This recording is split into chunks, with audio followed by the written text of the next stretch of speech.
पहला प्रश्न है बाबू, हम आपके हैं कौन?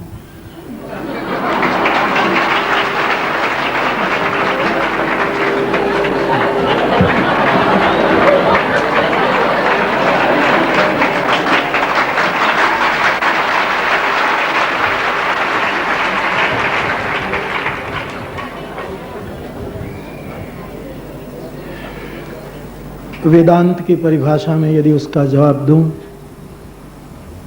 तो आप स्वयं को इसका उत्तर अपने आप मिल सकता है, यदि पहले आप ये जानकारी प्राप्त कर लें कि आप कौन है।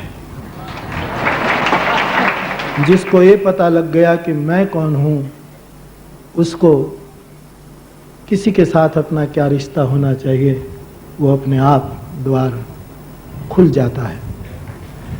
दूसरी बात, यदि प्रेम मार्ग में इनका जवाब देना हो तो है मोहे नाते अनेक, मानिए जो भावे तात मात गुरु सखा, तो सब विधि हितु मेरो, तू दयाल दीन हो, तू दानी हो भिखारी।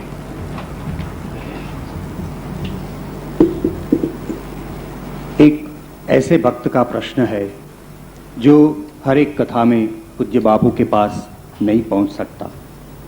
कहता है, श्री गुरु पूर्णिमा, श्री हनुमान जयंती और कोई नजदीक की कथा मैं सुन पाता हूं। हर कथा में अगर न आ पाऊं और जिस दिशा में आप है, जिस दिशा में कथा हो रही है, उस दिशा में हर वक्त मैं प्रणाम कर लेता हूं। क्या ये पर्याप्त है? हाँ, ये बहुत अच्छी रीत है। और मैं अभी विदेश की कथा में कह रहा था, किसी ने मुझे पूछा था कि कुछ लोग बहुत करीब आ सकते हैं, कुछ लोग बहुत दूर रह जाते हैं। मैंने कहा कि स्थूल रूप से शायद आप ये देख सकते हैं कि कुछ लोग करीब पहुंच जाते हैं, कुछ लोग दूर, लेकिन भाव जगत में यदि आप देखें तो कोई दूर नहीं है। और ये जो पद्धति अपनाई गई है वो बड़ी पारंपरिक पद्धति है, क्योंकि किसी जिसमें हमारी श्रद्धा हो उनके निकट होने का एक ही तो उपाय है कि हम उनके सन्मुख हो जाएं। फिर दिशा में ही क्यों न हो, सन्मुख होना बहुत पर्याप्त है। और एक बात और कहना चाहूंगा मेरे सभी भाई बहनों को कि स्थूल रूप में यात्रा करना बड़ा कठिन है। शारीरिक स्थिति भी अच्छी होनी चाहिए, आर्थिक स्थिति भी अच्छी होनी चाहिए। वहां जाने के बाद मुलाकात हो न हो वो भी एक साहस ही है। आपको एक सपना आए, आपको यहां से हरिद्वार जाना है, तो स्थूल रूप में आपको बहुत मुश्किल होगा, 2-3 दिन लग जाएंगे। लेकिन आप सोए हैं और सपना शुरू है, उसी समय आपको कोई हिला दे और आप जाग जाए तो हरिद्वार नहीं, आपको जहां पहुंचना चाहिए, आपकी मूल जगह पर आप तुरंत पहुंच जाते हैं, जहां आप है। तो जिसके प्रति हमारी श्रद्धा है वो तो हम जहां हैं वहां वो परम तत्व होता है। सवाल मात्र इतना है कि कोई जगह दे। चलते चलते तो हरिद्वार कब पहुंचेंगे, लेकिन सोए हैं और उसी समय किसी ने हिला दिया तो अपनी मूल जगह में हम तुरंत पहुंच जाते हैं, जहां अभी नहीं थे, न जाने कितने सपनों में उलझे थे, वहां तुरंत पहुंच सकते हैं। तो दिशा से भी प्रणाम करने की पद्धति हमारे अध्यात्म जगत में स्वीकार की है। और उसी परंपरा में मैंने कई बार आपको कथा में सुनाया है विनोबा जी का ही, कि जहां नाम संकीर्तन होता उस दिशा में भी आप प्रणाम करो तो शांति मिलना शुरू हो जाता है। तो ये पद्धति बिल्कुल आध्यात्मिक है। अगला प्रश्न बापू, भगवान श्री कृष्ण गीता में कहते हैं कि व्यक्ति कर्म में अकर्म देखता है और अकर्म में कर्म को देखता है। कृपया से दृष्टांत देकर समझाएं कि कर्म में अकर्म कैसे देखें और अकर्म में कर्म कैसे देखें। जरा जटिल है, लेकिन भगवान श्री कृष्ण ने मानव जात को मोक्ष संन्यास तक ले जाने के लिए ये बात छेड़ दी है। कर्म के बिना तो कोई एक क्षण भी नहीं जी सकता है, तो कर्म करना ही पड़ता है। लेकिन प्रत्येक कर्म के समय व्यक्ति कर्तापना का भाव छोड़कर यदि करना सीख ले तो एक कर्म में भी अकर्म हो गया।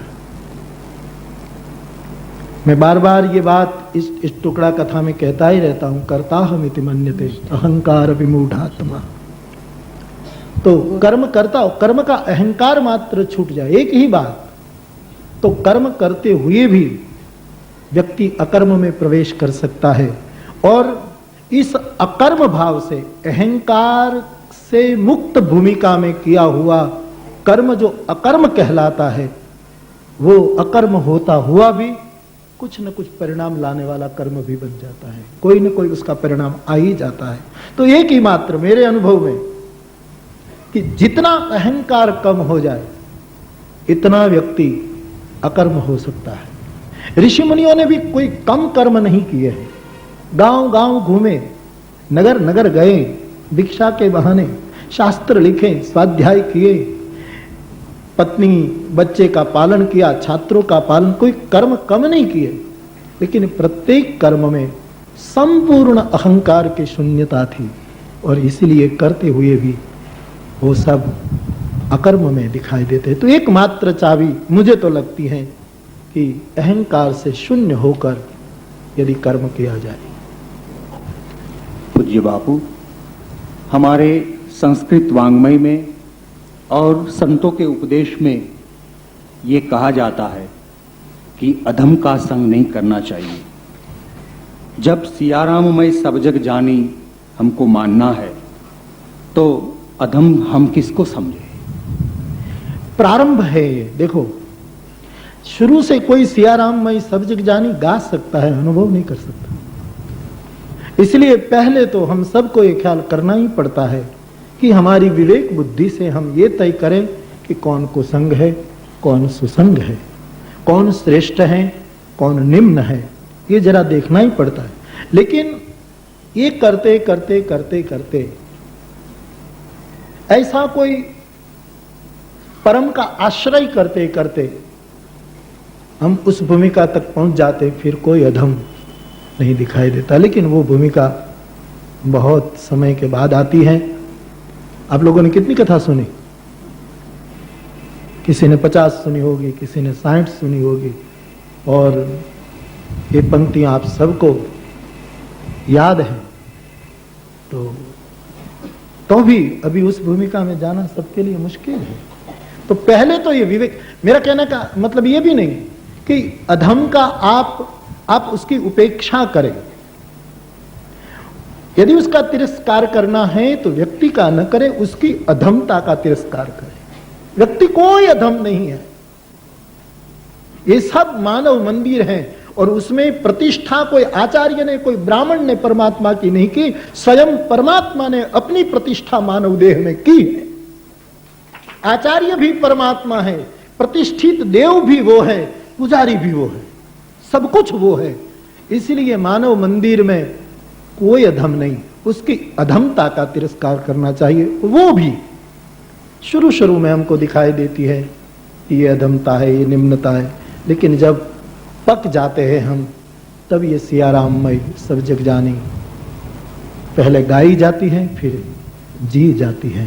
तो ये भूमिका जरूर आती है, इसके लिए गंभीर जरूर रहिए। तो फिर उस भूमिका में किसी को अधम समझना पाप है, भगवान को अच्छा नहीं लगा। सुनो, अधम ते अधम, अधम अति नारी अधम ते अधम अधम अति नारी तीन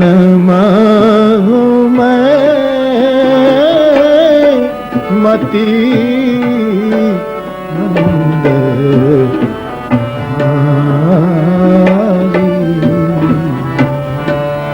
तीन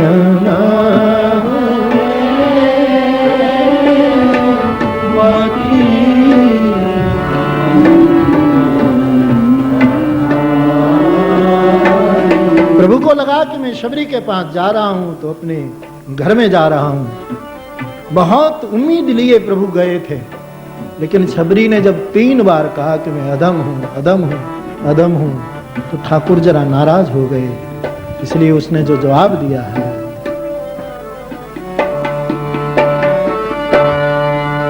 कह रघुपति सुनु भामिनी बाता, कह रघुपति सुनु भामिनी बाता, मानव एक भगति कर माता, मानव एक भगति कर माता। तो राम की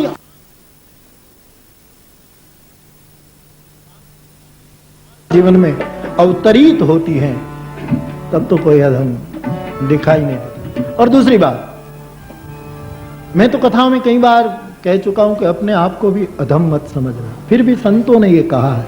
तो जहां तक ये बुद्धि रहे, ठीक है कुछ मात्रा में, कि अपने आप को अधम जरूर समझे। असमय अधम सखास ऊपर रघुवीर, लेकिन दूसरों को कभी भी अधम मत समझे, और इसके लिए खूब गंभीरता से ऊपर ऊपर उठे। अगला प्रश्न बापू, यदि कोई शिष्य अपने गुरुजी का गोत्र लगा ले तो क्या उसे निष्ठा कायम रखने के लिए कुछ और करना पड़ता है? कुछ नहीं। गोत्र बदल गया फिर क्या, गोत्र गात्र बदल देता है। जिसका गोत्र बदला उसका जन्माक्षर बदला, उसका गात्र बदला। जिसका गोत्र बदला उसके जन्माक्षर उनके गुरु के लग जाते हैं, उनकी परंपरा के लग जाते हैं। इसलिए हमारी शरणागत परंपरा में जिसका कोई गोत्र नहीं, शरणागतों का गोत्र तुलसी जी ने भी कहा है अच्युत गोत्र हो जाता है। और अच्युत गोत्र का अर्थ है फिर वो कभी च्युत होने वाला नहीं, वो कभी हिलने वाला नहीं, कायम स्थायी हो जाता है, इसको सवाल नहीं। पूज्य बापू, आपके एक प्रवचन के अनुसार हम राम की तरह बेफिक्र सोते हैं, मां जानकी की तरह चुपचाप जीवन के दुख सहते हैं, लेकिन धर्म के लिए लक्ष्मण की तरह जाग नहीं सकते। उनके जैसा साहस हम में नहीं है। इसके लिए हम क्या करें?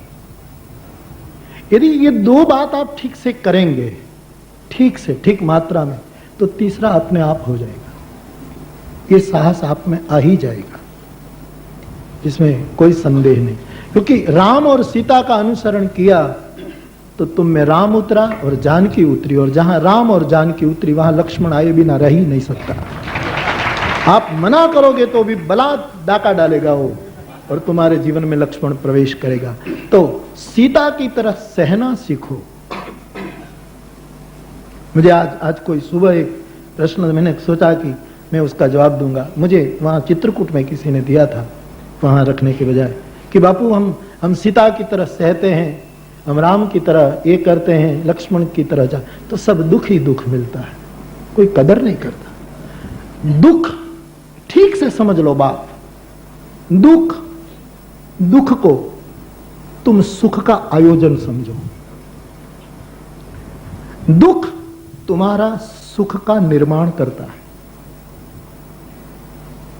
ये तबला बजाता है, कोई भी तबला वाले, और उसको हथौड़ी लेकर जब सब ठीक करता है, यदि तबले को होश होता तो वो फरियाद करता कि मुझे दुख दे रहा है। लेकिन ये हथौड़ा मारना दुख नहीं, उससे नाद ब्रह्म को निर्माण करना। ये हारमोनियम पर जो लगाता है, कभी इधर कभी उधर, कोई वीणा के तार को कसता है, बहुत तंग करता है। यदि वीणा में होश होता तो जरूर शिकायत करती वादक के कि तू मुझे क्यों परेशान करता है, लेकिन उसको होश नहीं, इसलिए बोलती नहीं। लेकिन वो कसना, इससे स्वर को पैदा करना है, इससे संगीत का निर्माण करना है।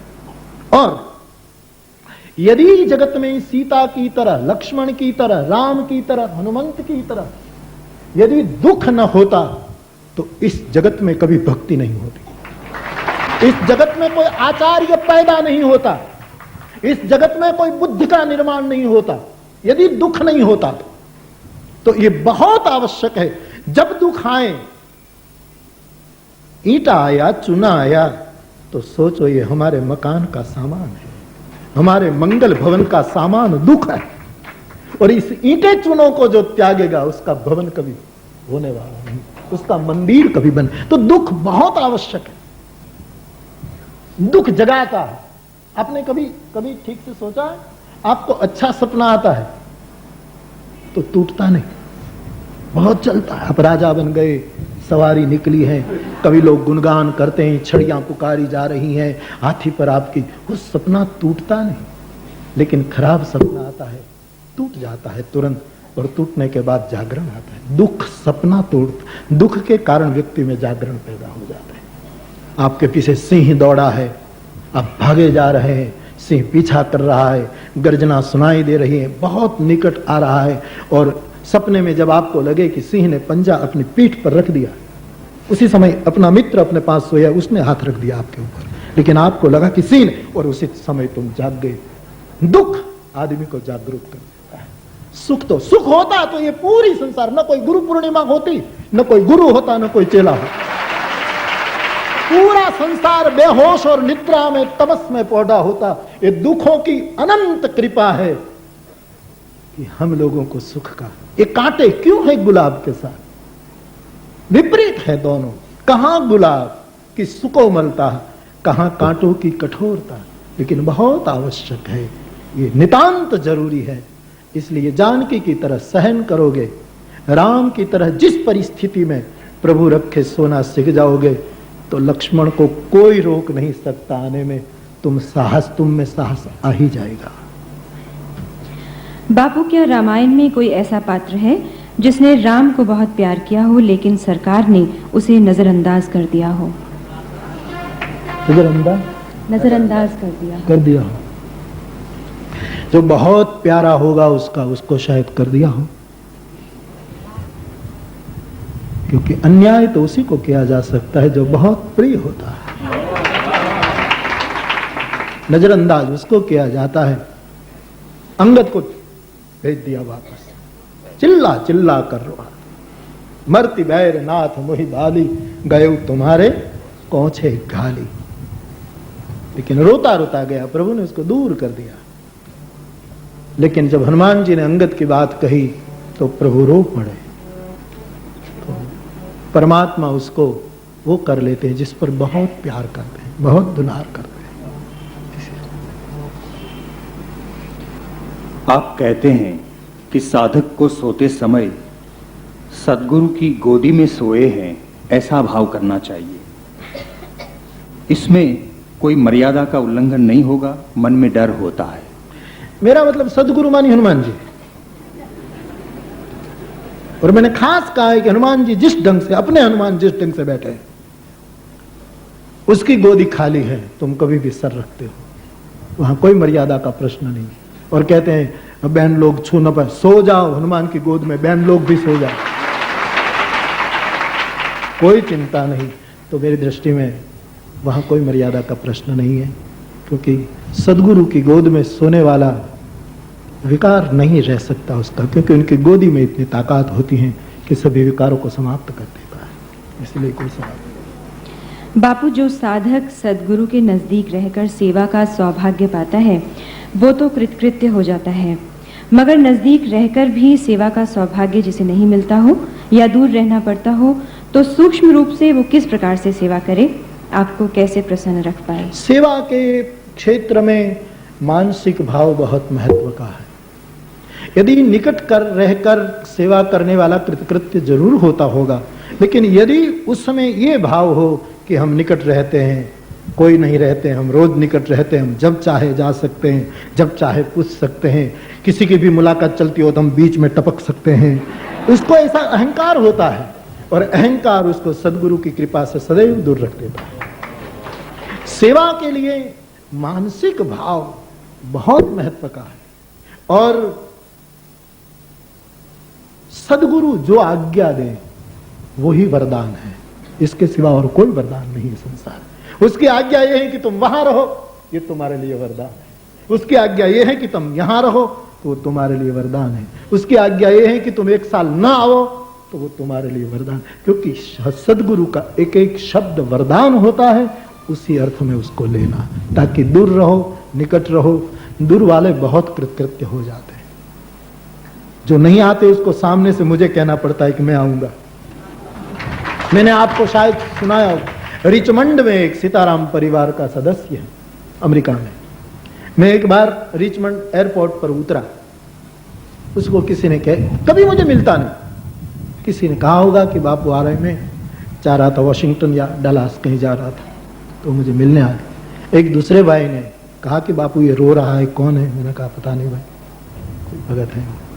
बोले इतनी सालों से आपकी कथा सुन रहा है और कभी ना आपको मिलता है, ना कोई मांग करता है, ना कोई, और कोई कैसेट ऐसी नहीं कि जो उसने सुनी ना हो। मैंने उसको बुलाया और उसको मैंने कहा कि मैं प्रोग्राम बनाकर तेरे घर सामने से आऊंगा। तो कोई दूरी, और सेवा करने वाला भी कभी कभी चूक जाता है। यदि और आशय से सेवा करेगा तो, और सेवा न मिली तो दूर से मानसिक भाव से भी सेवा करके व्यक्ति कृतकृत्य हो जाता है। एक शोक संतप्त पिता के भाव को मैं संक्षिप्त रूप देकर पूज्य बापू से पूछ रहा हूं। मोक्ष मार्ग में पुत्र पुत्री या दुन्यवी प्रेम बाधक है?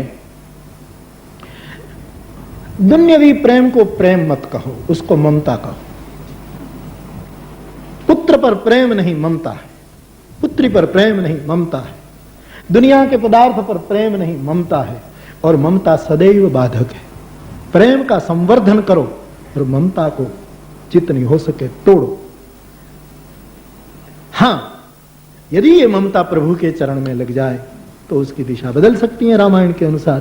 बाकी दुन्यवी प्रेम, मेरी दृष्टि में तो मैं बार बार चिल्ला चिल्ला कर उस पर बोलता हूं कि दुन्यवी प्रेम, जिसको हम प्रेम, ठीक है अच्छा शब्द है, प्रयोग भी करो, इसमें भी कोई चिंता नहीं। बाकी ममता होती, यदि प्रेम होता, एक व्यक्ति को एक व्यक्ति के प्रति प्रेम है, वो कहता है मुझे प्रेम है, मैं तुझे चाहता हूं, मैं तेरे बिना रह नहीं सकता। वो मित्र कहता है कि मैं तेरे बिना, ये सब बातें होती संसार में। लेकिन चलते चलते ये दोनों में से एक बीमार हो जाए, अथवा खुद वृद्ध हो जाए, खुद बीमार हो जाए, अथवा तो अपनी मनमानी न हुई, अपनी धारणा के मुताबिक सामने से प्रत्याघात नहीं मिला, तो फिर तुरंत हमारी बातें क्षीण होती चलती है। और प्रेम का धर्म है प्रतिक्षण वर्धमान, नारद ने कहा है, जो क्षण क्षण। इसलिए दुन्यवी प्रेम, ये प्रेम कहना ही गलत है, उसको ममता कहो, और ममता तो सदैव बाधक है, सदैव बाधक है। बापू, मानस गुरु गीता में आपने कहा है कि व्यक्ति का मन 90% अचेतन है, कई परतें लिए पड़ा है, और जब तक पूरे मन से सद्गुरु का आश्रय नहीं होता तब तक शिष्य की श्रद्धा घटती बढ़ती रहती है। तो सद्गुरु के चरणों में पूरा मन कैसे दें? क्या वो कृपा से स्वयं ले लेते हैं या कोई प्रयास करना पड़ेगा? हम असमर्थ हैं, हमारा मन ले लीजिए। एक लकड़ी का टुकड़ा है मान लो, और उसको आप पलंग का पाया बनाना चाहते हैं, तो ऊपर का कलात्मक करना चाहते हैं कि संघेड़ा पर उसको लगा करके उसको आप गोल बना दें, वो आपको नहीं आता है। लेकिन नीचे का भाग आप उसको ठीक करके थोड़ा आकार दे सकते हैं। बाकी ऊपर की जो बात है वो सुतार के पास ले जाना पड़ता है कि आप अपने यंत्र से, अपने हाथों की कला से उसको ठीक से कर दो, ये हो सकता है। तो अचेतन मन को पूरा का पूरा मन में जितना हमसे हो पाया वो किया, और जब हम बाकी का न कर पाए तो ये पूरा का पूरा लकड़ी का टुकड़ा कोई सुथार के चरणों में रख दे कि अब बाकी का आकार है वो तुम कर। पहला थोड़ा प्रयास करो, चलो तुम कुछ भी न कर पाए लेकिन कम से कम लकड़ी उठाकर तो कर ले आओ, सुथार के घर तक तो उसकी लकड़ी तो ले आओ और फिर उनके हाथ में सौंप दो। तो इस तरह यदि पूरा का पूरा चेतन हो जाए मन तो कोई सवाल नहीं, लेकिन न हो पाए तो जैसा है उसके हाथ में आकार देगा वो, लेकिन जरा भी बचाए बिना उसको। हम एक सूफी की बात अक्सर कहा करते हैं कि सब कुछ दो, सब कुछ लो, कुछ कुछ दो, कुछ कुछ लो। ये सीधा हिसाब है। जो सब कुछ दे देता है उसको सब कुछ मिल जाता है, जो कुछ कुछ देता है उसको कुछ कुछ मिलता है।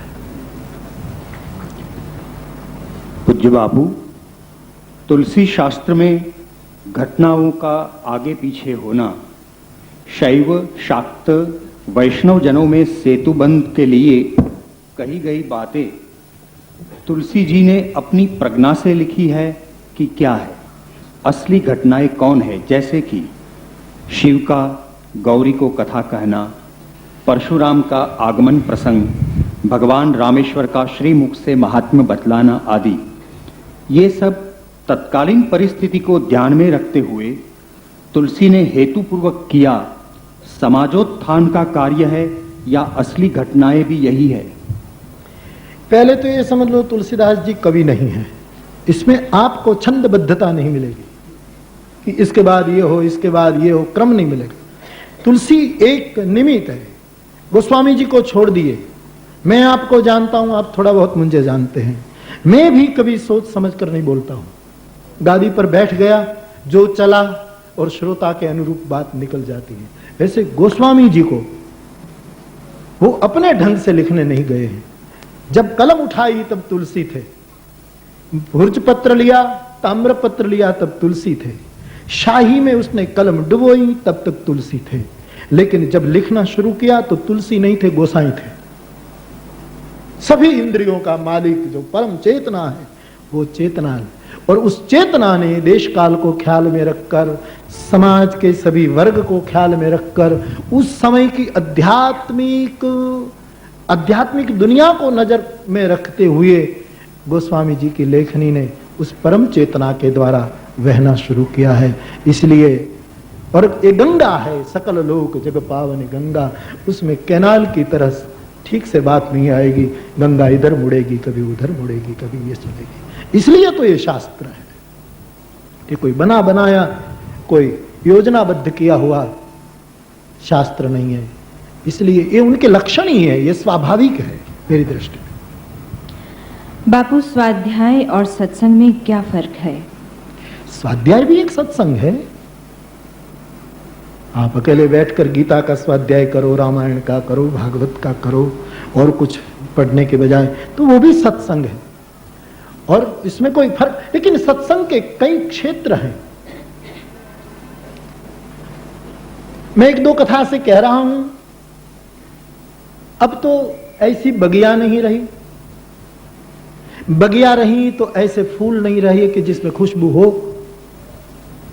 लेकिन जिसमें बहुत खुशबूदार फूल हो, उसमें सुबह सुबह अभी औसतन पड़े हैं, ठंडी हवा बह रही है, पक्षी उड़ान की तैयारी कर रहे हैं, पूरी प्रकृति, पूरा अस्तित्व ताजा तरोजा है। ऐसे समय 1 घंटे कोई बगिया में घूमकर आ जाए फिर हमको मिले तो वो व्यक्ति नहीं मिलता, पूरा बगीचा संग लेकर मिलता है। उसके वस्त्रों में, उसके अंग में बाग की खुशबू आ जाती। वैसे कोई ऐसी सत्ता का संग करो जो परमात्मा के बगीचे में घूमकर आया हो, जिसमें परमात्मा की खुशबू लगी हो। फिर वो व्यक्ति नहीं है, वो पूरा बाग को, पूरा परमात्मा को। बाग का एक नाम है संस्कृत में आराम, शब्दकोश में। जो राम को मिलकर आया है वो हमारे लिए आराम लेकर आता है। और ऐसे महापुरुष के पास केवल बैठे रहना भी सत्संग है। अपनी जरा भी बुद्धि चलाना, अपने कोई तर्क चलाना, अपनी कोई अक्ल चलाए बिना उस सत्ता के पास बैठ जाना, वो भी सत्संग है। स्वाध्याय भी सत्संग है एक अर्थ में। लेकिन फिर आपको ये हो जाए कि मैं गीता पढ़ता हूं, मैं रामायण पढ़ता हूं, मैं रोज इतने विश्राम पढ़ लेता हूं, उसका कहीं आपको ये न हो जाए, तो सब सत्संग है। जो अहंकार को मार दे, ईर्ष्या को मार दे, स्पर्धा की जगह श्रद्धा का जन्म कर दे, वो सब सत्संग है। उसको सबको सत्संग समझ। पूज्य बापू, दो विचारों के बीच का खालीपन बढ़ाने के लिए क्या करना चाहिए? दो विचारों के बीच का खालीपन बड़ा मुश्किल है। दो विचारों के बीच में खालीपन रहता है आपको? रह जाए तो एक बहुत बड़ी उपलब्धि है। एक विचार आया और उसके बाद दूसरे विचार में जितना भी खालीपन रहे, ये साधक की तंदुरुस्त स्थिति है। मैं नहीं मानता कि किसी को, मनोविज्ञान ऐसा कहता है कि रात में सोने वालों को सतत सपने आते हैं, वो याद नहीं रहते, सुबह में एक दो याद रहते हैं। लेकिन मनोवैज्ञानिक कहते हैं कि सतत सपने, पूरी रात सपने की एक पंक्तियां लग जाती हैं, लेकिन सब याद नहीं रहते, कोई कोई याद रहते हैं। वैसे एक विचार के बाद दूसरा विचार, उसके बाद तीसरा विचार चलता ही रहता है। और उसमें यदि थोड़ी जगह रहे तो ये बड़ी अच्छी उपलब्धि है। फिर वो जितना ज्यादा हो जाए, इतना मन अमन होता जाएगा, इतना मन बिखरता जाएगा, इतना मन छूटता जाएगा। लेकिन इसके लिए प्रयास बहुत मत करना, क्योंकि जितना प्रयास करते हैं इतना मन चालाक है, इतना बड़ा। बालक को पकड़ो आप, उसको जो करना है वो न करने दो। तुमको बहुत बालक प्यार करता होगा, तुम बहुत प्यार करता होगा, लेकिन उसकी मनमानी नहीं करने दोगे तो अपने हाथ से छुड़वाने की चेष्टा करेगा और ये रोएगा, चिल्लाएगा। सब ऐसे मन का भी है। इसलिए उसको धीरे धीरे फुसला करके और दो विचारों के बीच में जितनी जगह ज्यादा रहे वो तो बहुत अच्छी। और ये धीरे धीरे क्रमशः, कभी कभी तो ऐसा भी हो जाता है कि दो विचारों के बीच में किसी को यदि भगवत कृपा से या अभ्यास से ज्यादा अवकाश मिल जाता है तो घबरा जाता है। उसको लगेगा कि हृदय धड़कन चुक गया, कहीं भीतरी आवाज, क्योंकि सब शोरगुल बंद हो जाएगा, पूरी दुनिया विसर्जित होने लगी। और इसके हम अभ्यासी नहीं हैं, लेकिन ये स्थिति बहुत प्यारी स्थिति है, जितनी बढ़े भगवत कृपा। बापू, संसार में बहुत दुख हैं, उनसे बचने के लिए हम प्रभु की ओर मुड़े तो भक्ति में भी महापीड़ पाई। हृदय तो वहां भी दर्द के मारे तड़पता रहता है, वो कैसे सहन करें? कृपया कुछ उपाय बताएं। नहीं, मैंने कहा उसका जवाब तो मैंने ये दुख वाली बात में दे ही दिया कि दुख बहुत जरूरी है।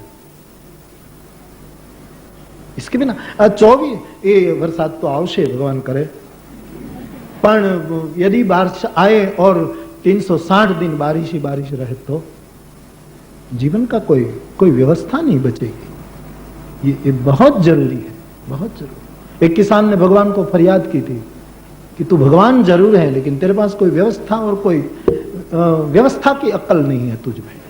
भगवान को कहा, क्योंकि तू कभी कम वर्षा करता है, कभी ज्यादा करता है, कभी अकाल देता है, कभी कुछ करता है, कभी बीज खत्म हो जाते हैं। कुछ समय पर सब किया करो। और यदि आपको ना, क्योंकि आपने कभी किसानी की नहीं है ना, तो रोज भगवान को कहता रहता है। एक बार भगवान को करुणा आ गई कि रोज मुझे शिकायत करता है, तो कहा कि इस साल तू संभाल, मैं बैठा हूं। और पूरा उसने दे दिया। तो उसने सब हिसाब से किया कि इतनी वर्षा होनी चाहिए, इतना ही ताप होना चाहिए, इतनी ही ठंडी होनी चाहिए, इतने समय में। तो बहुत सुंदर परिणाम आया। खेती लहलहा गई, मबलक पाक, सब हरियाली। और नाचने लगा कि भगवान भी संकोच अनुभव करेंगे कि निकला मुझसे आगे। कितना व्यवस्थित। और दो आदमी एक के ऊपर चढ़कर चले तो भी न दिखाई दे, इतने बड़े बड़े पौधे हो गए। लेकिन जब दीपावली के समय उसको काटने का मौका आया तब किसान रोया, एक भी डूंडे में बाजरी का कण नहीं था। भगवान के पास रोया, बोले ये क्या हुआ, कुछ मिला नहीं? बोले ऐसा ही होता है, तू चाहे ऐसे सब कुछ हो तो ऐसा ही होता है। मेरी योजना जो होती है उसमें दुख और सुख ये दोनों होना चाहिए। तू सब ठीक करना चाहे तो वो नहीं होगा। तो दुख, मैं फिर एक बार कहूं, खास करके सत्संगियों को, भाई बहनों को, दुख से जरा भी मत घबराओ। दुख तुम्हारे सुख का आयोजन है, वही तुम्हारे सुख का निर्माता है, और जो निर्माता है उसको गालियां मत दो, वही मंगल भवन बनाए। तो भक्ति में भी, भक्ति तो कोई भी कार्य दुख के बिना होता ही नहीं। कोई भी नया जन्म बिना प्रसव की पीड़ा के हो ही नहीं सकता, संभव ही नहीं। इसलिए भक्ति में भी दुख रहेगा, और इस दुख का जो परम सुख है, ये दुख की भूमिका पर मैंने कई बार कहा कि अमावस्या की रात्रि को इतने तारे दिखाई देते हैं, वो तारे क्या सुबह में संन्यास ले लेते हैं? सब तारे गिरनार चले गए, हिमालय चले गए, सब सबके वहीं के वहीं है, लेकिन सूरज के प्रकाश में दिखाई देते, बंद हो जाते हैं। तो सुख भी दुख की छाया में ही दिखाई देते हैं, उजाले में तो सुख दिखाई नहीं देता। इसलिए दुख बहुत जरूरी है, उसके प्रति दृष्टि बदलो। मेरे बापू, योग मार्ग से साधना करने वालों को स्पष्ट अनुभूतियां, सिद्धियां मिलती रहती है जो उनके लिए संबल रूप हो सकती है। भक्ति मार्ग में किस प्रकार की अनुभूतियों का संबल मिलना संभव है? यदि किसी को अनुभूति नहीं मिले तो कुछ चूक हो रही है, ऐसा समझना चाहिए। योग मार्ग में अनुभूतियां होती हैं, सिद्धियां भी प्राप्त होती हैं, इसको मैं कबूल करता हूं, 100% कबूल करता हूं। लेकिन उसमें खतरा भी है सिद्धि प्राप्त होने के बाद अहंकार का, इसलिए योगियों का पतन होता है। भक्ति मार्ग की अनुभूतियां बहुत है। योग एक तारा है, ठीक से समझ, योग एक तारा है, उसमें एक ही तार है। उसको अब बजाया करो, अभ्यास करते रहो, उसके जो नियम हैं वो करते करते करते वो एक तारा है। लेकिन भक्ति की कई भंगिमाएं हैं, वो तो सितार है, उसमें तो कई तार लगे हुए हैं, कई अनुभूतियां होती है। किसी को तुम्हारी आंख में अकारण कृष्ण नाम लेने से आंसू आ जाए तो वो अनुभूति नहीं तो क्या है? तुम किसको अनुभूति कहते हो? तुम्हारे हृदय में तुम्हारे कोई प्रिय व्यक्ति को याद करते हुए एक तड़प, एक कसक, एक महसूस होने लगे तो ये अनुभूति नहीं तो क्या है?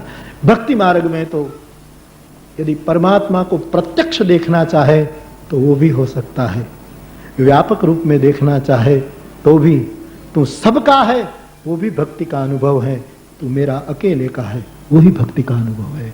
सब भंगिमाएं भक्ति को स्वीकार्य है।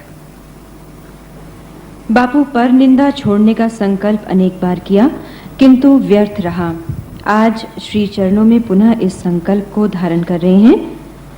कृपया किसी सूत्र का अवलंबन देकर हमें पर निंदा के महापाप से मुक्ति दिलाएं। पर निंदा का छोड़ने का बहुत प्रयास किया, छोड़ने का संकल्प अनेक बार किया किंतु व्यर्थ रहा। आज श्री चरणों में पुनः इस संकल्प को धारण कर रहे हैं। कृपया किसी सूत्र का अवलंबन देकर हमें पर निंदा के महापाप से मुक्ति दिलाएं। एक ही बात, मन से पर निंदा निकालना बहुत कठिन है। पहले वाणी से निकाल दो, वो तुम्हारे काबू की बात है। मन से निकालना, क्योंकि मन तुम्हारे काबू में नहीं है, हमारे काबू में नहीं है, लेकिन वाणी हमारे काबू में है। पहले तो ये सूत्र के रूप में, संकल्प के रूप में हाथ में जल लेकर निर्णय करो कि हम वाणी से पर निंदा नहीं करेंगे। प्रथम सोपान वहीं से, फिर धीरे धीरे धीरे वाणी से पर निंदा नहीं करने का एक अच्छा सुख मिलने लगेगा, तो धीरे धीरे विकसित होते होते। बाकी सीधा मन से निकालना बड़ा मुश्किल है। निंदा करने की इच्छा हो, मौन हो जाओ, चुप हो जाओ। भले अंदर मन प्रयास करें कि थोड़ा बोल दूं, कहने जैसा है, हम सही है, सब मन भीतर से बलवा करेगा, लेकिन पहले वाणी से पर निंदा बंद करो, फिर अपने आप धीरे धीरे मन से निकल, और फिर मन से गया तो इस महापातक से सदा सदा के लिए मुक्ति मिल जाएगी। और निंदा करनी है तो भगवान की करो। आपको लगेगा कि गलत है, हरिहर निंदा सुनई दिखाना, कोई पाप गो। सुनने की मना है, करने की नहीं। सुनो नहीं, लेकिन तुमको अंदर से लगे तो गालियां दो उसको कि तू ऐसा है। नरसिंह मेहता ने निंदा की, बे मानो बे बापनो। अभी निंदा बीजी कोने करी है? तारे बे मां, तारे बे बाप, तारे कोई नहीं पड़ी नहीं। ये जो कही कुछ भी कहना हो, तमेव शरणम गच्छ सर्व भावेन भारत। सभी भाव लेकर तुम उसी के तरफ जाओ, वहां सभी छूट है। बाकी दूसरों की निंदा के समय वाणी को पहले रोको, जबरदस्ती रोको, नहीं करना। जहां वाणी से होती है वहां अपनी वाणी बाउंड करके वहीं से निकल जाए। निंदा में शरीर को भी स्थापित न करो, वाणी को भी स्थापित मत करो। धीरे धीरे मन में आ जाएगा और महापातक से मुक्ति मिलेगी। परम श्रद्धेय सद्गुरु, सद्गुरु की कृपा सतत बरसती हो, लेकिन हमारा पात्र उल्टा हो या हमारे पात्र में छेद हो, तो क्या सद्गुरु नए पात्र न दे सके, या फिर पात्र भी अपनी पात्रता के हिसाब से मिलता है? पात्रता बहुत महत्व की वस्तु है। छोटे बच्चे पर बड़ा घड़ा उसको नहीं दिया जा सकता, उसको एक छोटी सी टबूड़ी दी जा सकती है, एक छोटा सा प्याला दे सकता है। साधक की अवस्था के अनुसार पात्र दिया जाता है, और अवस्था का मेरा मतलब उनकी पात्रता। हम पात्र है कि नहीं वो सोचना बंद करो, हमारे पास पात्र नहीं है वो सोचना बंद करो। हमारी पात्रता कैसे बढ़े? केवट ने जरा भी मन में रंज नहीं किया कि मेरे पास सोने का पात्र नहीं है, मेरे पास चांदी का पात्र नहीं जिसमें ठाकुर का चरण धोऊं। एक लकड़ी का पात्र जैसा था, क्योंकि केवट ने यह फैसला किया था कि मेरे पास पात्र नहीं है, मेरे पास पात्रता है। और राम स्वयं चलकर वहीं आए। तो सद्गुरु परमात्मा जिसको हम मानते हों, परमात्मा को, ईश्वर को, वो जरूर पात्र दे सकता है अपनी पात्रता के अनुसार। लेकिन उसमें हड़बड़ी मत करना। ये 100 साल की जिंदगी कोई बड़ी बात नहीं है इस विराट अस्तित्व में। क्षण दो क्षणों का खेल है। ये तो हम और आप मूड हैं, इसलिए पता नहीं कि हम इतनी आयोजन। बाकी इस विराट की गिनती में हमारी 100 साल की आयु का कोई मूल्य नहीं है। इसलिए बस मन में भाव बनाए रखो कि सती को लगा कि इस बार मैं पात्र न बन पाई तो अगली बार पात्र बन जाऊं। और सती ने अपने जीवन को समाप्त करके दूसरी बार शिव का प्रेम पाने की पात्रता भी प्राप्त कर ली, सत्संग की भी पात्रता प्राप्त कर ली, राम कथा की भी पात्रता प्राप्त कर ली। और आखिर में मैं कृतकृत्य भयो अब तव प्रसाद विश्वेश। तो उसमें धैर्य रखना, और पात्र सदैव पात्रता के अनुसार दिया जाता है। पूज्य बापू, कृपया चित्त को एकाग्र किस तरह रखें ये बताइए। साधना करते समय ही गलत विचार मस्तिष्क में क्यों रहते हैं? उसका भी प्रयास मत करो। जितना हो सके अपने आप को एकांत में रखो। पहले शरीर से शुरू करो और चित्त स्थिर हो, स्थिर हो, चित्त हो। अहि गति सम उसकी दशा है। सर्प की गति है चित्त की, वो इधर उधर घूमता ही रहता है। लेकिन ये कलयुग है, मैंने कई बार कहा है कि चित्त कुछ भी विचार करे, कुछ भी तुम्हारे मन में चिंतन बिलक गंदा अच्छा डाले, उसकी फिक्र किए बिना तुम भजन करते रहो। और चित्त जो भी उलझने पैदा करे उसको क्रियात्मक मत बनाओ। चित्त ने कहा सो क्रिया में मत उतारो, उसी समय भी भजन करते रहो। लोग कहते हैं चित्त इधर उधर घूमता है तो भजन क्या करे, भजन कैसे करे? नहीं, भजन ही उसका उपाय है। और क्रिया में यदि नहीं उतरेंगे तो मानस पुण्य हो ये नहीं पापा। रामचरितमानस का वरदान है, सबसे बड़ा एक वचन है कि तुम मानसिक रूप से, जब तुम वाणी से भजन कर रहे हो, मानसिक रूप से चित्त चैतिक दृष्टि से तुम इधर उधर घूम रहे हो तो उसका पाप नहीं लगेगा। और जिसका पाप न लगने वाला हो इसकी फिक्र फिर क्यों करे? इतनी बार भजन करते रहो। सहज बहना क्या है? इष्ट के सतत योग के बिना हम सहज बह सकते हैं क्या? सहज बाना क्या? बहना। सहज जीना क्या है? और फिर क्या? इष्ट के सतत योग के बिना हम सहज बह सकते हैं? सहज बहना यानी सब कुछ करते करते करते जब थक जाओ। विश्राम कब मिलता है? जब खूब श्रम कर लो। बिना श्रम विश्राम 2 कौड़ी का है। इसलिए पहले खूब करो, करते चलो, और करते करते लगेगा कि मेरा किया हुआ कुछ नहीं हो पाया। भगवान बुद्ध ने 6 साल, मैंने बहुत बार सुना है बात, बुद्ध के जीवन की आत्मकथा, बुद्ध के जीवन की कथा, 6 साल जितनी साधनाएं करनी हो की, जिस जिस गुरु ने की कही सो की, और 6 साल के बाद एक रात वो थक गए और लगा कि कुछ नहीं हुआ, कोई पंथ नहीं छोड़ा था, और थक करके ऐसे एक बार गिर गए कि कुछ नहीं करना। उसी रात उसको निर्वाण हो गया। यह है सहज। जब बहुत श्रम करने के बाद व्यक्ति सब कुछ छोड़कर विश्राम में चला। मैडम क्यूरी, इसकी बात मैंने, जिसको नोबेल प्राइज मिला, गणित की इतनी बड़ी विद्वान महिला, विश्व की एक बड़ी हस्ती, 3 साल से एक गणित नहीं सुलझा सकी। इतनी बड़ी महिमा जिसकी थी, 3 साल लग गए उसको। लेकिन एक रात थक कर सो गई कि जब होना हो, सपना आया उसको, और सपने में वो खड़ी हुई, टेबल पर गई, जहां वो गणित का हिसाब रखा था वहीं उसने कलम उठाई और सपने में उसका हिसाब उसने पूरा किया, गणित का वो सुलझा दिया। फिर सपने में सब हुआ है उसके जीवन में, और फिर आकर के वो सो गई, सपने में सब हुआ। फिर सुबह जगी और नाश्ता करने के लिए अपने टेबल पर गई तो पहली सुलझ गई थी। उसने सोचा कि घर को अंदर से ताला लगाया था, मेरे घर में कोई आ नहीं सकते, सुरक्षा कर्मी लगे हुए हैं चारों ओर, और मैंने दरवाजा खोला नहीं।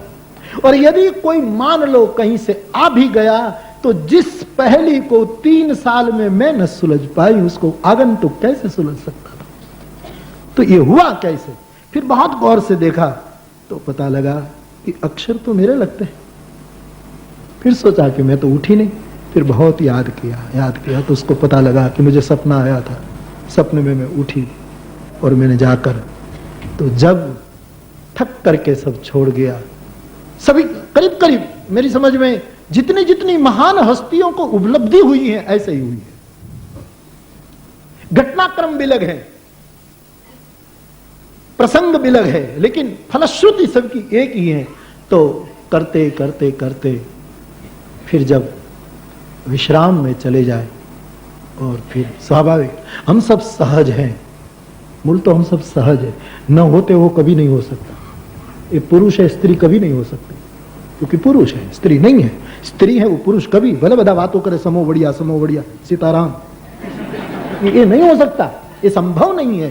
ये राजनीति है, सबकी अपनी अपनी भूमिका है। कोई बहन लोग कोई कम थोड़े हैं, अपनी भूमिका पर गरिमा लिए है, एक शिखर सर किया हुआ है अपनी अपनी जगह। तो जो है वही सहज हम सब है। कुछ सभ्यता ने, कुछ समाज ने, कुछ इस भीड़ ने, कुछ गलत धारणा होने हमको असहज बना दिया। मैं 2 कथाओं से बोल रहा हूं कि पैदा होने वाला सब साधु है, असाधु तो हमने बना दिए सबको। कोई भी बालक पैदा होता है शंकराचार्य बनकर ही पैदा होता है, ईसा मसीह बनकर पैदा होता है, बुद्ध होकर पैदा, उसको हम असाधु बना देते हैं। ये हमारी बुद्धि की वो हो जो हो। तो सहज हम है, अपने कारण कुछ और कारण असहज हो गए, इसलिए श्रम करके विश्राम में जाइए। बालक को दूध पीना कौन सिखाता है? कोई ट्रेनिंग है? कितने दिन में मां का वक्षस्थल का पान करना शुरू कर देता है तुरंत। किसने वो? ये उनकी सहजता है, वो सिखाई नहीं गई है, उसको बताई नहीं गई है, तुरंत दूध पीना शुरू कर देता है। अरे बालक तो मनुष्य का बालक है, मान लो पशुओं को देखिए जिसमें बुद्धि का स्तर बहुत कम, 0 करीब करीब है, कोई कोई प्राणियों में।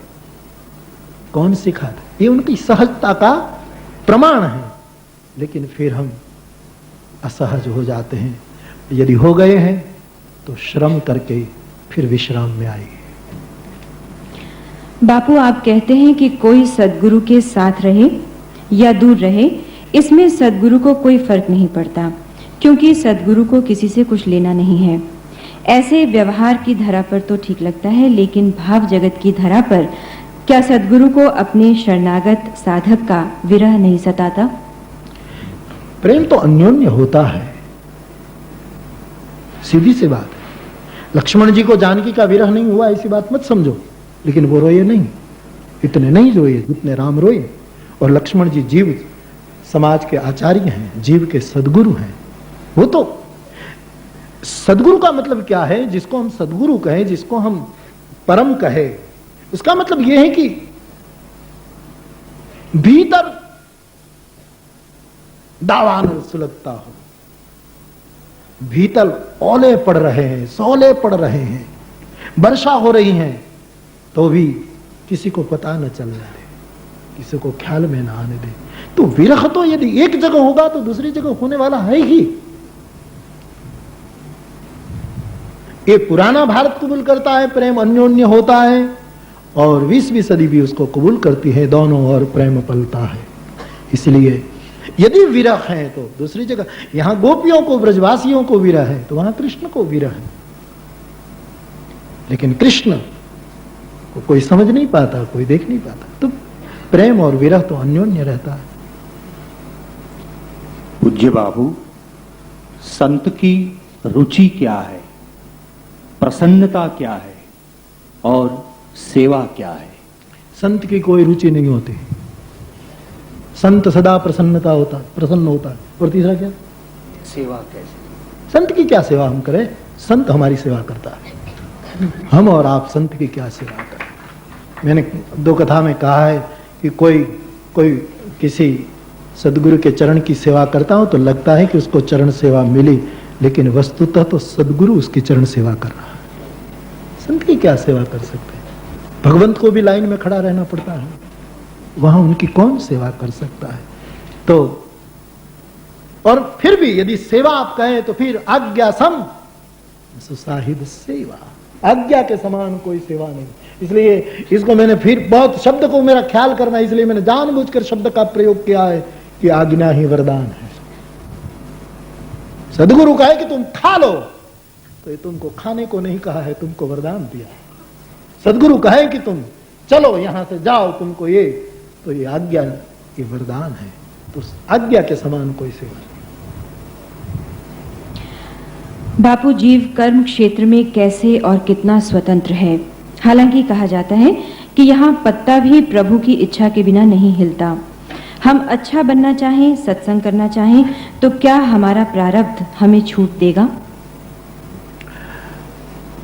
स्वतंत्रता है, लेकिन जिसकी हमने कई बार, श्रीमन महाप्रभु जी ने भी ये बात कही है, कि आपको कई बार मैंने बातें सुनाई कि स्वतंत्रता इतनी है कि गाय का बछड़ा या गाय फीटे से जितनी दूर बांधी हुई है, इतनी स्वतंत्रता उसको जरूर है। इतने में वो खिले के पास भी जा सकती है, दूर भी जा सकती है, बीच में भी बैठ सकती है। इतनी स्वतंत्रता तो प्रभु ने सबको दी, बाकी खिला छोड़कर वो कहीं नहीं जा सकती। इतनी स्वतंत्रता सबको है। और उसी समय कर्म करते समय, उसी समय अपने विवेक का बहुत उपयोग व्यक्ति को कर लेना चाहिए।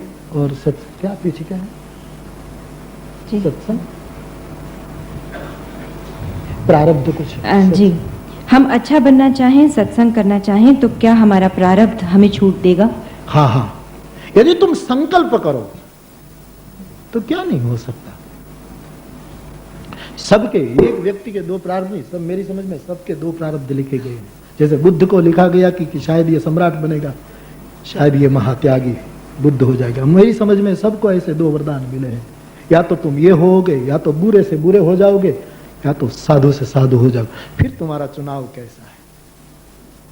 इस तरह आप प्रारब्ध को, परमहंस योगानंद, जिसने अपनी, योगानंद ने अपनी आत्मकथा लिखी है, परमहंस के जीवन की कथा मैंने आपको सुनाई है। कथा में उसको किसी ज्योतिषी ने कहा था कि उसको 3 बार शादी होगी, 3 पत्नी होगी उसको। और विश्व की एक महान चेतना जिसको मैं कहूंगा, उसने जब ये सुना कि मेरी 3 शादी होगी, मुझे 3 बार ब्याहना पड़ेगा, जन्मपत्री में लिख दिया था ज्योतिष ने, ये तेरा प्रारब्ध है। वो जन्मपत्री उसने ली, यज्ञ किया, यज्ञ में डाल दी और उसी की भस्म लेकर अपने भाल में लगा ली। और सब पूछते क्या कि मैंने जन्मपत्री ही जला दी। और फिर अब क्या करते हैं कि मैं भी ज्योतिष को जानने वाला हूं, जिस जिस ग्रह के योग में मेरा ये सब होने वाला था, उसी योग में मैं भजन करने लगता था। मैं क्यों आपको 14 की रात्रि को जगाना चाहता हूं? मैं आपको परेशान करना नहीं चाहता हूं। और देश विदेश में सभी जगह आप जागते हैं हनुमान चालीसा, एक योग है उसका, उसी समय करने से तुमको पता न लगे ऐसे कुछ प्रारब्ध के योग मिटते जाएंगे धीरे धीरे धीरे। इसलिए खास समय है। फिर तो मैं छूट देता हूं कि कुछ न करे तो कम से कम करे तो सही, इसलिए छूट। कई लोग मेरे पास आते हैं, बापू नौकरी से आकर फिर जागना बड़ा मुश्किल है, थक जाते हैं। मैं इस बार अभी डिट्रॉइट में क्या किसी ने मुझे पूछा कि बापू भजन करते हैं तो बहुत थक जाते हैं। थक ही जाओगे क्योंकि तुमने भजन का समय ही नहीं रखा।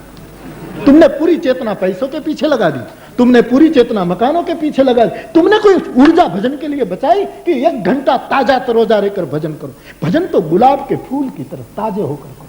पूरी चेतना, तुम देखो इनको मिलना है, उसमें कुछ चेतना गई, ऊर्जा। भजन के लिए तो वासी रहा, तो फिर तुम सो नहीं जाओगे तो करोगे क्या? तुम्हारा देह तो तुमको सुलाएगा।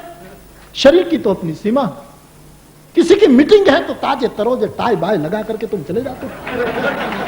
वैसे भगवान का भजन करना है तब ताजे तरोजे, उसके लिए स्पेशल समय निकालो। उस समय कुछ नहीं, प्रारब्ध मिट सकता है।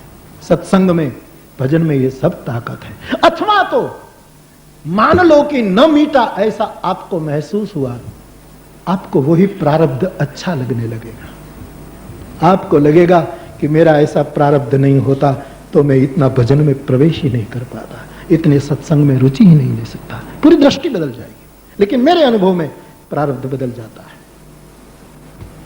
पूज्य बापू, मनुष्य के धर्म मार्ग में वासना रुकावट करती है।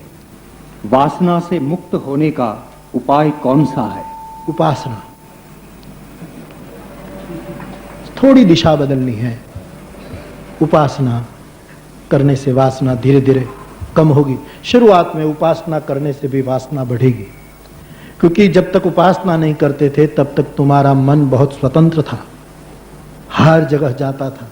उपासना करोगे तब थोड़ा शारीरिक दृष्टि से और वाणी की दृष्टि से जब करोगे तब उसको थोड़ा थोड़ा संकट पड़ने लगेगा और शुरू शुरू में वो बहुत प्रबल होगा, बहुत हमला करेगा। लेकिन एकमात्र, अब देखो कोई महान व्यक्ति के पास जाते हो तो आप इधर उधर नहीं देख पाओगे, बुरी नजर नहीं कर पाओगे, आपको डर लगेगा, आप नहीं कर सकते। तो केवल निकट बैठने से फायदा हो जाता है। उपासना का अर्थ ही है निकट बैठना, सदैव अपने आप को किसी परम के निकट अनुभव करना। इससे धीरे धीरे वासना निकलेगी। बापू, कभी कभी ऐसा लगता है कि कृष्ण सामने खड़े हैं या बैठे हैं और मेरी उनसे बात हो रही है, पर कुछ देर बाद ऐसा लगता है कि शायद मेरी कल्पना ही ऐसा रूप ले लेती है। क्या सच में कृष्ण आते हैं या मेरी भावना, मेरी कल्पना मुझे भुलावे में डालती है? वह स्थिति होती तो बड़ी आनंददायक है। फिर मन होता है कि मैं कृष्ण के आगे नाचूं, उन्हें रिझाऊं। ये मेरे मानसिक संतुलन बिगड़ तो नहीं रहा है? नहीं, अच्छी बात है। ऐसी कल्पना होना भी एक अच्छी अनुभूति की ओर गति है, वरना ऐसी कल्पना मन कहां करने देता है। तुम चाहो कि कृष्ण तुम्हारे सामने मुरली बजाए, आ जाएगा कोई दूसरा। तुम चाहोगे कि मैं राम को मेरे सामने बिठा करके, आ जाएगा कुछ और तत्व। तो मन इतनी अच्छी कल्पना कहां करने देता है। तो जिसको ये सद्भाग्य मिला, ये सौभाग्य मिला कि बात कर रहे हैं, ऐसा अनुभव, तो ये बड़ी अच्छी बात है। ये शुरुआत बहुत अच्छी है और इसमें जरा भी भ्रांति नहीं है, इसमें कुछ स्थिति बिगड़ने वाली नहीं है, ये अच्छी स्थिति है। लेकिन जहां तक मेरी अंगत सलाह आपको, अपने परिवार वालों को ये जानकारी न दें, वरना वो आपको प्रमाण पत्र देंगे कि गया। क्योंकि उसको कहोगे कि कोई बहन को ऐसा होता हो, ये बहन का प्रश्न है। आपने पूछा तो बहन का ही होना चाहिए था। तो स्वाभाविक अपने पति के पास कोई बहन कहेगी कि मुझे तो कृष्ण मुरली बजा रहा है, मोर पंख लगा तो कह रहे थे, तो वो तुमको पागल कहेगा। और यदि कोई पुरुष कहेगा अपनी पत्नी को कि मुझे तो राम दिखाई दे है, सारंग पाणी बैठे हैं, कभी कभी दिखता है मृग के पीछे दौड़े हैं, कभी ये है कभी ये है, तो पत्नी कहेगी कि तुम्हारा हिल गया है सब भ्रांति है। तो ये अनुभूतियां आज जाहिर में कही सो कही, कहने जैसे, क्योंकि लोग नहीं समझ पाएंगे। लोग कहे मेरा भाई बावरी, इसको कितनी बार कृष्ण बातें करते दिखाई देंगे, कितनी बार उसको मिले, लेकिन ये लोग, ये भीड़ नहीं समझ पाई। और भीड़ का दोष भी तो नहीं है इसमें, तो कौन समझ पाएगा इसको। इसलिए ऐसी अनुभूतियों को, मुझे ये ऐसा ही प्रश्न एक टेलीफोन पर अमेरिका से किसी ने मुझे पूछा है कि बापू ऐसा हो रहा है, मैं बात करती हूँ और मैं उसको खिलाती हूँ, ऐसा ऐसा अनुभव होता है, और परिवार वाले लोग मुझे कह रहे हैं कि तेरा घूम गया, बिगड़ गया। मैंने कहा कहेगा तुम उसको मत कहो। तो ऐसी अनुभूतियां संसारियों को मत कहियो, क्योंकि वो नहीं समझ पाए। और फिर आपके परिवार में दूसरों को ऐसी अनुभूति होने लगे तो उसकी आलोचना मत करियो, क्योंकि ये अच्छी कल्पना है, अच्छी कल्पना। कृष्ण की कल्पना राधिका बन गई, ये कल्पना की ही कल्पना बड़ी मधुर। देखो भाई, जिसका अंतःकरण बहुत शुद्ध हो जाता है ना, उसकी कल्पना भी अस्तित्व को साकार करनी पड़ती है। ये अस्तित्व की जिम्मेवारी है, मैं बहुत बोला हूं उस पर। अस्तित्व ने हम सबको एक वरदान दिया है कि तुम्हारी जो जो जरूरियात होगी वो मैं पूरी करूंगा, लेकिन तुम्हारी कोई कामना पूरी नहीं करूंगा। तुम्हारी जो जरूरत होगी सब अस्तित्व पूरा कर देता है, लेकिन हमारी कामना पूरा करने की जिम्मेवारी उनकी नहीं है, उनका उत्तरदायित्व नहीं है। वैसे जिसका अंतःकरण 100% विशुद्ध हो जाता है, उसकी कल्पना साकार कर देना अस्तित्व का कर्तव्य हो जाता है, वो जिम्मेवारी अस्तित्व की। इसलिए यहां हमारे पूर्वाचार्यों में, भारत के अध्यात्म जगत में, अतीत में कोई महापुरुष कुछ ऐसी बात बोल देता था तो अस्तित्व उसको पूरा करना पड़ता था, हिसाब किताब इधर उधर करके उसको पूरा करना अस्तित्व की जिम्मेवारी हो जाती है। तो ऐसी कल्पना अच्छी है। ऐसी कल्पना करते करते कभी अंतःकरण विशुद्ध हो गया तो एक कल्पना साकार हो सकती है, अच्छी है। पूज्य बापू, कर्म और फल व्यवहार में प्रभु को अर्पण कैसे किया जाए? मैं फिर एक बार यही बात दोहराऊं रहा हूं कि अहंकार से मुक्त कर्म करो तो प्रभु को अपने आप समर्पित हो गया। ये मैंने अर्जित किया है, ये मैं ही अर्पण करने में रुकावट कर रहा। और जब कर्म ही उसको समर्पित हो गया, फिर फल अपने आप हो गया। एक वृक्ष को, एक आम की कलम को, आम के पेड़ की कलम को मूल से ही निकाल कर आप दे दो किसी को, तो उसमें लगे आम अपने आप समर्पित हो गए। उसको फिर तोड़ने की, उसको फिर और करने की जरूरत नहीं। तो कर्म को आमूल रूप से अर्पित कर दो, तो फिर अपने आप ये स्थिति हो जाए। और आमूल समर्पित करने का फिर एकमात्र यही उपाय, जितना अहंकार कम हो, जितना अहंकार कम हो। बापू कृपा करके ये बताइए कि हिंदू धर्म में माथे पर तिलक का प्रचलन किस प्रकार हुआ तथा इसका क्या महत्व है? ये तिलक चंदन से ही क्यों किया जाता है, किसी अन्य पवित्र वस्तु से क्यों नहीं? और इसमें काली बिंदी किसका प्रतीक है? पहले तो ये समझो कि तिलक का प्रचलन कोई शिष्य ने शुरू नहीं किया है, गुरु ने शुरू किया है। जब दीक्षा दी जाती है तब पहले तो तिलक भी नहीं था, पहले तो अंगूठे से भ्रुकुटी में टच किया जाता था और उस निम्न से निम्न व्यक्ति को समाज का तिलक बना दिया जाता था। कुछ नहीं, जिसको आता था, मूड जैसा था, उसको गुरु ने भ्रुकुटी में मर्म स्थान पर टच कर दिया। जिसको शक्तिपात कहो, जो आप कहना चाहो, जैसे रामकृष्ण देव को तोतापुरी ने कर दिया, महापुरुषों की जो ये बातें, तो वही फिर घिसता घिसता फिर तिलक आ गया कि वहां तिलक एक निशानी लगा दी जाए। पहले तो चमड़ी उखाड़ी जाती थी, चमड़ी में छेद कर दिया जाता था, कायमी तिलक हो जाता था। फिर तिलक की परंपरा आई और चंदन शीतलता का प्रतीक है, चंदन परोपकार का प्रतीक है। चंदन कुल्हाड़ा काटता है तो भी उसके मुख को सुगंध देता है, अपनी सुगंध बिखेर देता है, उसको कटुता नहीं देता। तो ये शीतलता, ये परोपकारिता, ये सहनशीलता, ये पर कल्याण की वृत्ति हमारी बुद्धि में आए, इसलिए हम तिलक लगाते हैं। और तिलक के फिर बहुत से फायदे हैं। और कुछ फायदा आपकी समझ में ना आए, आप तिलक करो तो लोग तुम्हारे सामने कम से कम देखेगा तो जरूर कि कोई निकला है। तो तिलक हिंदू धर्म में बहुत। और काली बिंदी, उसकी तो महिमा क्या कहे, उसकी तो अनूठी महिमा है। काली बिंदी शून्य का प्रतीक है, काली बिंदी कृष्ण का प्रतीक है।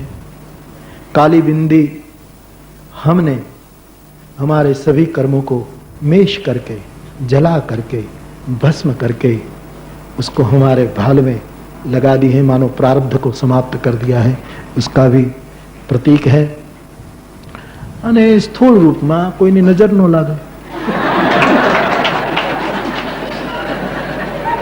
નજર लागवा જેવું હોય તો। मेरे बापू, परिवार के लिए, दूसरों के सुख के लिए भौतिकता में, प्रवृत्ति में अपने आप को ले जाना, अपने अपने अध्यात्म भाव दबाना आत्महिंसा नहीं है क्या?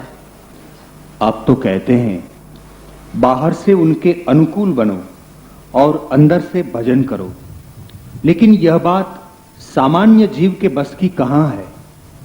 इतनी परिपक्व भाव स्थिति हमारी कहां? तो क्या करें? त्याग त्याग करते अपना आत्मसुख खो दे? कृपया समाधान करें।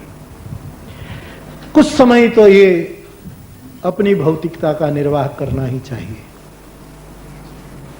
क्योंकि यदि आपके हिस्से में ये भौतिकता का निर्वाह करने का यदि नहीं था तो प्रभु आपको उसमें भेजते ही नहीं। ऐसी परिस्थिति में आपकी स्थापना ही नहीं होती। तो कुछ समय के लिए ये जरूरी है, भौतिक विकास भी जरूरी है, परिवार का पोषण भी जरूरी है। उसी समय आत्मभान बनाए रखना यदि मुश्किल लगता है तो जैसे भी भजन जितनी भी मात्रा में हो करते रहो। इसलिए हमारी परंपरा में एक उम्र बताई गई है कि उस उम्र तक निभाते निभाते फिर धीरे से सबसे विलग होने की चेष्टा करो, लेकिन उस अवस्था न आए, शरीर की यानी उम्र की अवस्था और भीतर की अवस्था, दोनों अवस्था ये स्थिति में न पहुंचा दे, तब तक एक कलयुग है, उसमें ये सब थोड़ा निर्वाह करना जरूरी है। लेकिन भजन करते रहोगे तो अपने आप मार्ग निकलता रहेगा, अपने आप धीरे धीरे होता रहेगा। बापू, सत्संग और कथा के लिए जितनी तड़प बढ़ती है उतना ही समस्याओं का आना और हमें सत्संग कथा रहित कर देना भी बढ़ता जाता है। इसका क्या मतलब? कथा मिलती रहे इसके लिए हम क्या करें? गाड़ी 120 किलोमीटर पर चलाओ गति से तो इतना खतरा ज्यादा है, इसमें पहुंचोगे भी जल्दी, वो भी निशंक बात है, लेकिन एक्सीडेंट के खतरे भी इतने ही। वैसे भजन की तीव्रता जितनी बढ़ेगी इतनी समस्याएं आएगी, ये स्वाभाविक है। यदि समस्या नहीं आएगी तो आपको पता भी नहीं लगेगा कि मेरी गति इतनी तेज हो रही है कि नहीं। इसलिए इन समस्याओं का स्वीकार करो, श्रद्धा के साथ स्वीकार करो। यहां जो कुछ हो रहा है आखिर में तत्वतः जो कुछ हो रहा है उनके इशारे से चल रहा है सब, इसलिए उसको भी एक प्रसाद समझकर ये होगा ही, सबके जीवन में ऐसा हुआ है, होगा। लेकिन उसी समय मुस्कुराते और एक क्षण के लिए भी उसी में यदि चाबी कुंजी हाथ में आ गई तो घटना घट सकती है। मैं जीसस क्राइस्ट का जीवन वृतांत पढ़ रहा था, आप लोगों ने सुना होगा, विदेश से आए हुए भाई बहन तो ज्यादा जानते हो। जीसस को जब शूली दी तब और दो चोरों को साथ साथ शूली दी, 3 को चढ़ाए एक साथ, बीच में जीसस, 2 और बड़े प्रसिद्ध चोर। और इन लोगों का आशय यह था कि जीसस कोई धर्मगुरु थे, कोई जागृत महापुरुष, कोई सिद्ध, कोई सदगुरु थे, ऐसा सिद्ध नहीं होने देना। तो वो भी एक चोर की कतार में है, चोर की लाइन में है, इसलिए बीच में जीसस और 2 और चोर। एक चोर रो रहा है, जीसस तो मुस्कुरा रहे हैं, वो तो कहता था कि इन लोगों को भगवान क्षमा करे, क्योंकि उसको पता ही नहीं कि हम क्या कर रहे हैं, वो उसको पता नहीं, ये जो उनके अंतिम वचन थे। लेकिन दूसरा चोर जो उनके बाईं ओर था, वो जीसस को देख रहा था, और मृत्यु के समय जीसस क्राइस्ट की प्रसन्नता देखकर उसको भी रंग लग गया, और जीसस ने कोई न सुने ऐसे बाएं वाले चोर को कहा कि तू भी पा गया, और ये मार खा गया। मरे तो सब, लेकिन तुम और तेरी और मेरी ये देह छोड़ने के बाद तुरंत अपनी मुलाकात हो जाएगी। परमात्मा के धाम में हम दोनों हाथ पकड़ करके जाएंगे। और ये गया। ऐसे सभी शूली पर क्यों न चढ़ा दे कोई, गोली क्यों न छोड़ दे कोई। उसी समय भी कोई ऐसे परम की ओर दृष्टि रही होगी कि उनके चेहरे की मुस्कुराहट नहीं बदली, तो उसकी हवा हमको भी जीसस का सम्मान प्राप्त। तो जितनी गति होगी इतनी समस्याएं आएगी। जल्दी निर्णय कर लो, कल से ही करो, कल से नहीं, आज सो तब से, अभी से कर लो कि इस मार्ग में आए और समस्या ना आए। ये गणित तुम्हारा तद्दन झूठा है। गुजराती में कहूं तो भोमाथी भाला निकलશે। તમે જ્યાં સુતા હશો ત્યાંથી ભાલા નીકળશે, ये स्थिति आएगी। इसके बिना हो ही नहीं सकता, इसके बिना आदमी पकेगा कैसे। तो ये तो खूब प्रेम से स्वीकार, और भगवान को इतना कहो कि सहने की हमको बल दे, शक्ति दे, हमको बुद्धि दे। पूज्य बापू, विचलित मनोस्थिति में जब रामायण पाठ, हनुमान चालीसा आदि अच्छा नहीं लगता, ऐसा क्यों? इससे मुक्त होने का उपाय क्या करें? इससे मुक्त होने का एक ही उपाय, वो करते रहो, और कोई उपाय नहीं। रामायण पाठ करने से ऐसा होता है तो तुम रामायण छोड़ दो और कोई नॉवल कथा पढ़ो तो इससे अच्छा हो जाएगा? नहीं होगा। होगा तो रामायण से ही होगा। ये करते रहो बस। और शायद हो सकता है एक जन्म में भी बात न बने तो नाराज मत होना। मैं फिर एक बार कहूं कि ये 100 साल की जीवन की कोई कीमत नहीं है। ये दो घड़ी का मामला है, किसी को पता ही नहीं। इसलिए हमको लगता है कि 50 साल बीत गई, कुछ नहीं हुआ। नहीं, ये बहुत कम समय की बात है। कभी कभी जन्म जन्म मुनि जतन कराई, अंतराम कहीं आवत ना। बापू, अंतिम प्रश्न है। श्री हनुमान जी तथा श्री राम जी, इन दोनों के प्रत्यक्ष दर्शन का सुलभ और विहंग मार्ग कौन सा है? उसे कैसे प्राप्त करें? इनकी कृपा पर निर्भर है। ये हमारे कोई प्रयास से नहीं होता कि हम राम का प्रत्यक्ष और हनुमान जी का प्रत्यक्ष दर्शन कर पाए। ये उनकी वो वर्ण करे कि उसके सामने मुझे प्रकट होना है, तब ये, इसमें हमारा कोई प्रयास। चाह बनाए रखनी अच्छी बात है, ये जिज्ञासा अच्छी बात है, ठीक है, लेकिन वो बिल्कुल कृपा पक्ष है। इसमें हमारा कोई बस नहीं चलता। एक आखिरी प्रश्न है। पूज्य बापू, कली काल को हम कृष्ण काल आपके कहने कथनानुसार कैसे बताएं? संक्षिप्त उपाय बताइए। कैसे बना काल को कृष्ण काल कैसे बना? नहीं, बन रहा है। तुम लोग बना रहे हो, वरना क्यों अपना कामकाज छोड़ करके, धंधा छोड़ करके कथा सुनते हो? एक कृष्ण काल हो रहा है, तुम बना रहे हो। तुम क्यों इतनी निंदा, इतनी परिवार की तकलीफ, इतने ताने लगते हैं, ये फिर भी सब छोड़ करके सत्संग में चले जाते हो? ये एक कृष्ण काल बनाने की प्रक्रिया है। सबके जीवन में थोड़ा बहुत ये समय बन रहा है, और ऐसे ही चला तो इसलिए मैं कहता हूं कि भविष्य बहुत दिव्य है, सबका भविष्य बहुत अच्छा है। तो ये कृष्ण काल ही बन रहा है। मेरे पास कुछ और प्रश्न मुझे दिए गए थे, लेकिन ये बहुत ज्यादा है, इसका मैं सबका नहीं दे पाऊंगा। आध्यात्मिक दृष्टि में रावण मोह का प्रतीक है।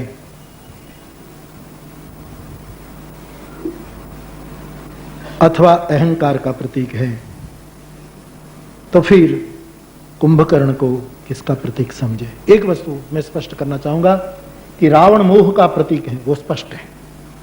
मोह दशमौली, ये विनय पत्रिका के शब्दों में बिल्कुल प्रसिद्ध बात है। दूसरा, अहंकार का प्रतीक रावण नहीं है, अहंकार का प्रतीक कुंभकर्ण है। तदभ्रात अहंकार। रावण को ज्यादा से ज्यादा अभिमान का प्रतीक माना गया है, ये अभिमानी है। त्यागहु तम अभिमान, तो अभिमान और अहंकार में थोड़ा जरूर अंतर है। अभिमान का अर्थ है अभिमान, अभी तुम घोषणा करो मैं ये अभिमान है। और अहंकार बड़ा खतरा है, वो तो सोया हुआ, वो अभी नहीं जागता, वो अभी तैयार नहीं, ये अभी वो तो बहुत लंबी उसकी परंपरा है, बहुत सोता है। तो रावण अभिमान का प्रतीक है, और अभिमान का शाब्दिक अर्थ सीधा अभिमान हो जाना। फिर कुछ समय के बाद न भी हो, तुम अभी अभिमान कर ले तो हमने ये कर दिया, हमने ये सेवा कर ली, हमने इतना दान दिया, हमने इतना परोपकार कर लिया। ये जो अभिमान है, अभी तुरंत जो फूटा है, वो हो सकता है तुमसे कोई ज्यादा दान करे तो ढीला भी हो जाए, तुरंत वो हट जाए। लेकिन अहंकार को जगाना बड़ा मुश्किल है, अहंकार बड़ा कर। इसलिए रावण को मेरी समझ में मोह का प्रतीक है और कुछ कुछ अभिमान का प्रतीक है। रामचरितमानस गोस्वामी जी की दृष्टि से अहंकार कुंभकर्ण है। और बाकी बहुत से प्रश्न है, वो मैं फिर उसको व्यक्तिगत रूप से कह सकता हूँ, क्योंकि बहुत लंबे प्रश्न है। और कुछ है? अब कुछ सूचनाएं आपको यहाँ से दी जाएगी।